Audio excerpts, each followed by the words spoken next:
All right, thanks for watching again. Today I'm sharing with you my thoughts about the Lowa Tibet Gore-Tex hiking boots. Um, I really love these hiking boots. I gotta say, I'm gonna say that right off the bat. Um, so let's see where to begin. They retail for 385 bucks. That's a lot of money. Is it worth it?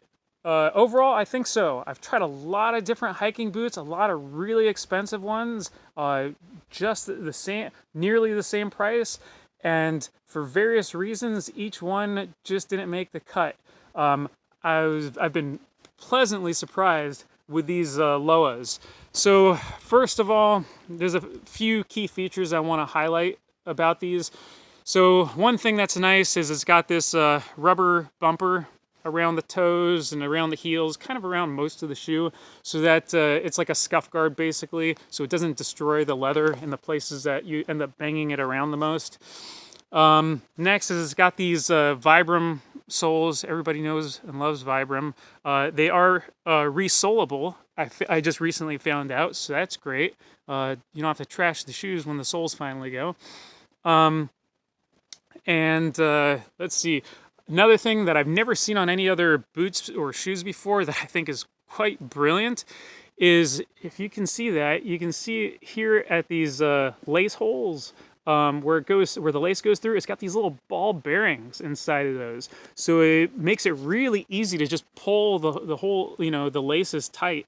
And then a couple other things to note about the lacing system is it has these like anchor hooks, so you can lock it in place, and then you can, at a couple different spots, so that you can, tighten the foot part in, one way, and then if you need the ankle part a little bit looser, you can independently change the tension on that, and that really helps with getting a good fit. Another thing, something to note, actually, speaking of the laces and stuff, and I've seen that they've updated this on the newer version. These are last year's version of these shoes. On the new updated version, so they've changed this. So you see how this hook right here is sitting on this like piece of leather? That seems to me like a weak point, and I think that the company probably thought the same thing. Now they have it on like a piece of like tough fabric that this hook is sitting on, and that seems like it's probably a better idea.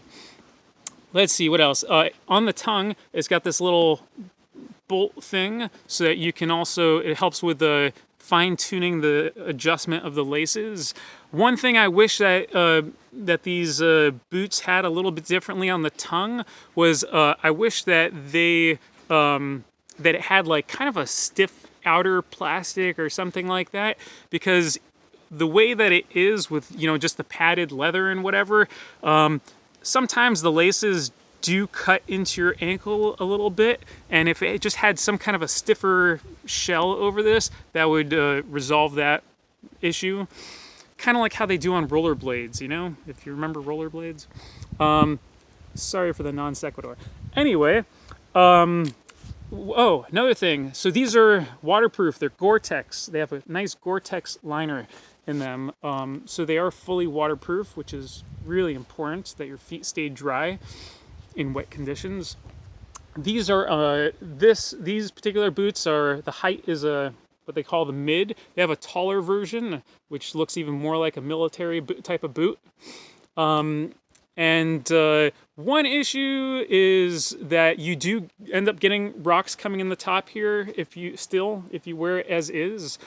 So I end up wearing them with a pair of gaiters at the top, and that completely solves the issue of any kind of rocks or grit or gravel coming into the top.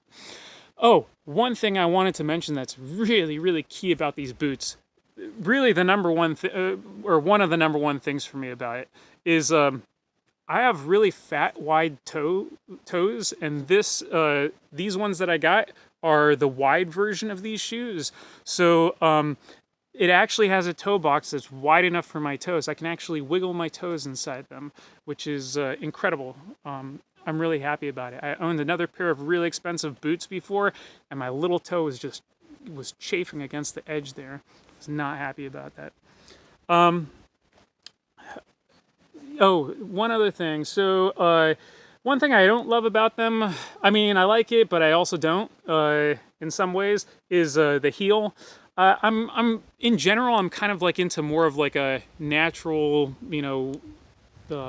step type of philosophy. So like wearing big, thick soles with like high heels and stuff, it's not typically something I love. Um, but there are a couple advantages to having this heel. For one, you can wear the gaiters with the strap going underneath to hold it in place, so that's good.